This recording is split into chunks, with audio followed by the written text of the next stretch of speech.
ተወዳጆቼ አገር ውስጥ የነበረው ሕክምና ጨርሼ ተጨማሪና ዘላቂ ሕክምና ለማድረግ ውጭ ሀገር እገኛለሁ። በሁሉ ነገር ከጎኔ የቆማችሁ መላው የኢትዮጵያ ሕዝብ አገር ውስጥም ውጭም ያላችሁ እህት ወንድሞቼ፣ የሃይማኖት አባቶች፣ ከፍተኛ የመንግስት ስራ ኃላፊዎች እንዲሁም ውጭ ሀገር ሄጄ እንድታከም ሙሉ የሕክምና ወጪ የሸፈናችሁ የቅርብ ወዳጆቼና ቤተሰቦቼ፣ በሽኝት ፕሮግራም ዛሬ እዚህ ያልተገኛችሁ ለሕክምና የከፍተኛ ድጋፍ ስታደርጉ ከጎኔ ሆናችሁ ስታስታመሙኝ የነበራችሁ በሙሉ እግዚአብሔር ይስጥልን። እጅግ በጣም ከልብ አመሰግናለሁ።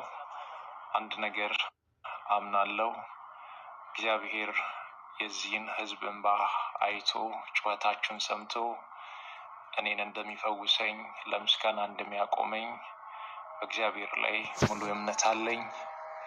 እግዚአብሔር አሁን ባለሁበት ሆስፒታል ላይ ቀድሞ ገብቶ በሐኪሞች ላይ እሱ ሆኖ እንደሚፈውሰኝ